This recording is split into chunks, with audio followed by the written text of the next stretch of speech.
ಶ್ರೀ ಗುರುಭ್ಯೋ ನಮಃ.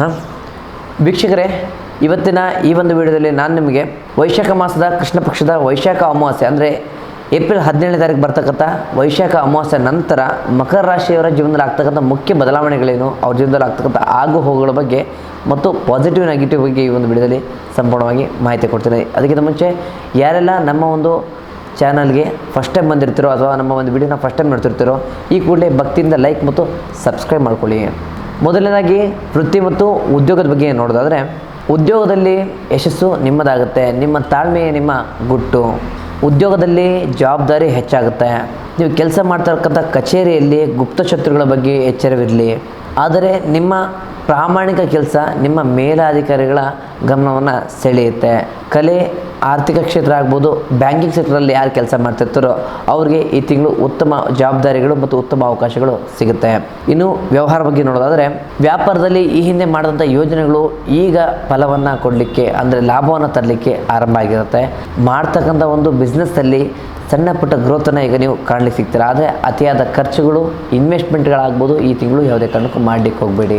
ಇನ್ನು ಯಾರಾದರೂ ಪಾಲುದಾರಿಕೆ ಸಂಸ್ಥೆ ಅಥವಾ ಪಾರ್ಟ್ನರ್ಶಿಪ್ಪಲ್ಲಿ ಕೆಲಸ ಮಾಡ್ತಿದ್ರೆ ಲಾಭ ಹಂಚಿಕೊಳ್ಳೋ ವಿಚಾರ ಆಗ್ಬೋದು. ಈ ಒಂದು ವಿಚಾರದಲ್ಲಿ ಸ್ವಲ್ಪ ಪಾರದರ್ಶಕತೆಯನ್ನು ಸ್ವಲ್ಪ ಇಟ್ಕೋಬೇಕಾಗತ್ತೆ. ಯಾಕಂದರೆ ಇಲ್ಲಿ ನಿಮ್ಮಿಬ್ಬರ ನಡುವೆ ಸಣ್ಣ ಪುಟ್ಟ 1% ಸಮಸ್ಯೆ ಆದರೂ ಕೂಡ ಅದು ದೊಡ್ಡ ಒಂದು ಬಿರುಕನ್ನು ನಿಮ್ಮಿಬ್ಬರ ನಡುವೆ ಸೃಷ್ಟಿ ಮಾಡುತ್ತೆ.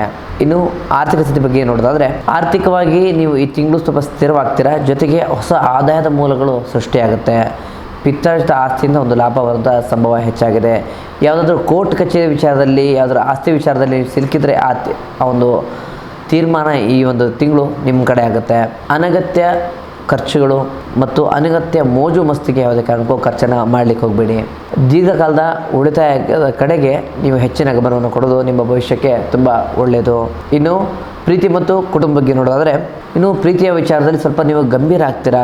ಭವಿಷ್ಯದ ಬಗ್ಗೆ ನಿಮ್ಮ ಸಂಗಾತಿಯೊಂದಿಗೆ ಕೂತು ತುಂಬ ಚರ್ಚೆಗಳನ್ನ ಮಾಡ್ತೀರಾ ಮತ್ತು ಮಕ್ಕಳ ವಿದ್ಯಾಭ್ಯಾಸದ ಬಗ್ಗೆ ಮತ್ತು ಅವರು ಓದ್ತಕ್ಕಂಥ ಸಂಸ್ಥೆಗಳ ಬಗ್ಗೆ ಹೆಚ್ಚಿನ ಒಂದು ರಿಸರ್ಚನ್ನು ಮಾಡುವಂಥ ಸಂಭವ ಈ ತಿಂಗಳು ಹೆಚ್ಚಾಗಿದೆ. ನಿಮ್ಮ ಗಡಸಾದಂತಹ ಕಠಿಣ ಮಾತುಗಳಿಂದ ನಿಮ್ಮ ಕುಟುಂಬದಲ್ಲಿ ಬಿರುಕು ಬಾರದಂತೆ ನೋಡ್ಕೋಬೇಕಾಗತ್ತೆ. ಅವಿವಾಹಿತರಿಗೆ ವಿಳಂಬ ಆಗ್ತಕ್ಕಂತಹ ಮದುವೆ ಮಾತುಕತೆಗಳು ಈ ತಿಂಗಳು ಚುರುಕಾಗಲಿಕ್ಕಿದೆ. ಇನ್ನು ಕುಟುಂಬದ ಬಗ್ಗೆ ನೋಡೋದಾದರೆ, ಕುಟುಂಬದಲ್ಲಿ ಜವಾಬ್ದಾರಿಗಳು ನಿಮ್ಮನ್ನು ಹೆಚ್ಚಾಗಿ ಹುಡ್ಕೊಂಡು ಬರುತ್ತೆ. ಜೊತೆಗೆ ಮನೆಯಲ್ಲಿರ್ತಕ್ಕಂಥ ಅನಾರೋಗ್ಯದ ವ್ಯಕ್ತಿಗಳ ಬಗ್ಗೆ ಸ್ವಲ್ಪ ಹೆಚ್ಚಿನ ಗಮನವನ್ನು ವಹಿಸಬೇಕಾಗತ್ತೆ. ಇನ್ನು ಕೆಲವು ದಿನಗಳಿಂದ ಮನೆಯಲ್ಲಿ ನಡ್ತಕ್ಕಂಥ ಗೊಂದಲಗಳು, ಚರ್ಚೆಗಳು, ಕ್ಷುಲ್ಲಕ ಕಾರಣಗಳಿಂದ ಸಮಸ್ಯೆಗಳೇನಾಗಿತ್ತೋ ಆ ಒಂದು ಎಲ್ಲ ಸಮಸ್ಯೆಗೂ ಕೂಡ ಈ ತಿಂಗಳು ಒಂದು ಮುಕ್ತಿ ಅನ್ನೋದು ಸಿಗುತ್ತೆ. ನಿಮ್ಮ ಸಂಬಂಧಿಕರೊಂದಿಗೆ ಹಿತಮಿತವಾದಂತಹ ಒಡನಾಟ ಇರೋದು ಸಾಕಾಗುತ್ತೆ. ಅತಿಯಾದ ನಂಬಿಕೆ ಬೇಡ. ಇನ್ನು ಆರೋಗ್ಯದ ವಿಚಾರ ನೋಡೋದಾದರೆ, ಆರೋಗ್ಯದ ವಿಚಾರದಲ್ಲಿ ಮನೆಯಲ್ಲಿರ್ತಕ್ಕಂಥ ಮುಖ್ಯ ವ್ಯಕ್ತಿ ಅಂದರೆ ಮನೆಯನ್ನು ನಡೆಸ್ತಾ ಇರೋಂಥ ವ್ಯಕ್ತಿಗೆ ಮೊಣಕಾಲಿನ ಸಮಸ್ಯೆ ಆಗ್ಬೋದು, ಹೃದಯ ಸಂಬಂಧಿ ಸಮಸ್ಯೆಗಳಾಗ್ಬೋದು, ಎಡಭಾಗದಲ್ಲಿ ಕೆಲವೊಂದು ಸಾಕಷ್ಟು ಸಮಸ್ಯೆಗಳು ಕಾಣುವಂಥ ಸಂಭವ ಈ ತಿಂಗಳು ಹೆಚ್ಚಾಗಿದೆ. ಹಾಗಾಗಿ ಯಾವುದೇ ಕಾರಣಕ್ಕೂ ಸ್ವಲ್ಪ ಸಮಸ್ಯೆಗಳು ಕಂಡರೂ ಕೂಡ ನಿರ್ಲಕ್ಷ್ಯನ ಮಾಡಬೇಡಿ. ಸಾಧ್ಯವಾದಷ್ಟು ವ್ಯಾಯಾಮವನ್ನು ಮಾಡಿ, ಧ್ಯಾನವನ್ನು ಮಾಡಿ ನಿಮ್ಮ ಆರೋಗ್ಯವನ್ನು ಸ್ವಲ್ಪ ಕಾಪಾಡ್ಕೋಬೇಕಾಗತ್ತೆ.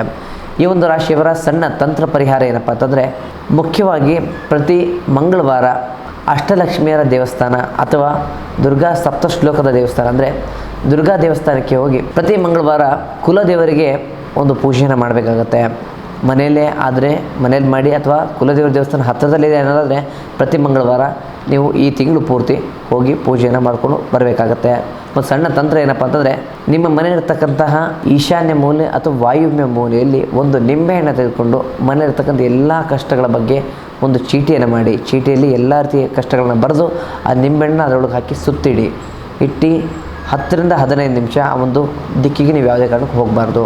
ತದನಂತರ ಆ ಒಂದು ನಿಂಬೆಹಣ್ಣನ್ನು ಮನೆಯ ಹೊರಗೆ ಬಂದು ಮನಸ್ಸಲ್ಲಿ ಎಲ್ಲ ರೀತಿ ಸಮಸ್ಯೆಗಳನ್ನ ಹೇಳಿಕೊಂಡು ನಿವಾರಣೆ ಅಂತ ಹೇಳಿ ಅಥವಾ ಮೋಕ್ಷಕಾರಕಂ ಅಂತ ಈ ಒಂದು ಮಂತ್ರವನ್ನು ಅಥವಾ ಮೋಕ್ಷಕಾರಕಂ ಅನ್ನೋ ಒಂದು ವರ್ಡನ್ನು ಹೇಳಿ ಎಡಗಾಲಿನಲ್ಲಿ ಆ ಒಂದು ನಿಂಬೆಹಣ್ಣು ತುಳಿಬೇಕಾಗತ್ತೆ. ತುಳಿದ ನಂತರ 2 ಭಾಗವಾದ ನಿಂಬೆಹಣ್ಣು ತೆಗೆದುಕೊಂಡು ಈ ರೀತಿ ನೀವು ಎಸ್ತು ಹಿಂದೆ ತಿರುಗಿ ನೋಡದೆ ಬರಬೇಕಾಗುತ್ತೆ. ಇದರಿಂದ ಏನಾಗುತ್ತೆ ಅಂದರೆ ನಿಮ್ಮ ಮನೇಲಿರ್ತಕ್ಕಂಥ ನೆಗೆಟಿವ್ ಎನರ್ಜಿ ದೂರ ಆಗುತ್ತೆ. ಮಾಡ್ತಕ್ಕಂಥ ಕೆಲಸ ವಿಳಂಬಗಳಾಗ್ತಾ ಇರೋಂಥ ವ್ಯವಸ್ಥೆಗಳಲ್ಲಿ ಆ ಒಂದು ಕೆಲಸಗಳು ಚುರುಕಾಗುತ್ತೆ. ಜೊತೆಗೆ ಸಾಧ್ಯವಾದಷ್ಟು ಬಡವರಿಗೆ, ನಿರ್ಗತಿಕರಿಗೆ ದಾನ ಧರ್ಮವನ್ನು ಮಾಡೋದ್ರಿಂದ ನಿಮ್ಮ ಜೀವನದಲ್ಲಿ ಇರ್ತಕ್ಕಂಥ ಪಾಸಿಟಿವ್ ವಿಚಾರಗಳು ಅತಿ ಚುರುಕನ್ನು ತೆಗೆದುಕೊಳ್ಳುತ್ತೆ ಮತ್ತು ಫೈನಾನ್ಷಿಯಲಿ ಗ್ರೋತನ್ನು ನೀವು ಸಾಧಿಸ್ಬೋದಾಗುತ್ತೆ.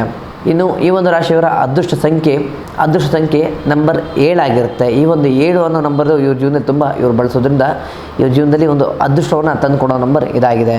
ಜೊತೆಗೆ ಅದೃಷ್ಟ ಬಣ್ಣ ಯಾವುದಪ್ಪ ಅಂತಂದರೆ ಅದೃಷ್ಟ ಬಣ್ಣ ಹಸಿರು ಬಣ್ಣ. ಈ ಹಸಿರು ಬಣ್ಣ ಇವರ ಜೀವನದಲ್ಲಿ ಒಂದು ಉತ್ತಮ ಬದಲಾವಣೆಯನ್ನು ತಂದುಕೊಡೋದು, ಒಂದು ಉತ್ತಮ ಬ್ರೈಟ್ನೆಸ್ಸನ್ನು ತಂದುಕೊಡುವಂಥ ಒಂದು ವಿಚಾರ ಆಗಿರುತ್ತೆ. ಹಾಗಾಗಿ ಈ ಒಂದು ಬಣ್ಣ ಇವರಿಗೆ ತುಂಬ ಮುಖ್ಯವಾದಂಥ ಒಂದು ಪಾತ್ರವನ್ನು ವಹಿಸುತ್ತೆ. ಒಟ್ಟಾರೆಯಾಗಿ ಇದಾಗಿತ್ತು ಧನಸ್ಸು ರಾಶಿಯ ವೈಶಾಖ ಮಾಸದ ವೈಶಾಖ ಅಮಾವಾಸ್ಯೆಯ ನಂತರದ ಸಂಪೂರ್ಣ ಭವಿಷ್ಯ. ಇನ್ನು ನಿಮ್ಮ ಜೀವನದಲ್ಲಿರ್ತಕ್ಕಂಥ ಯಾವುದೇ ಸಮಸ್ಯೆಗಳ ಪರಿಹಾರಕ್ಕೋಸ್ಕರ ನಮ್ಮ ನೇರ ಭೇಟಿಗಾಗಿ ಕೆಳಗೆ ಕಾಣ್ತಕ್ಕಂಥ ನಂಬರ್ಗೆ ಕರೆ ಮಾಡಿ ನಮ್ಮನ್ನು ನೇರವಾಗಿ ಭೇಟಿಯಾಗಿ ನಿಮ್ಮ ಸಮಸ್ಯೆನ ಪರಿಹರಿಸ್ಕೊಳ್ಳಿ. ಮುಂದಿನ ವಿಡಿಯೋದಲ್ಲಿ ಸಿಗೋಣ. ಧನ್ಯವಾದಗಳು.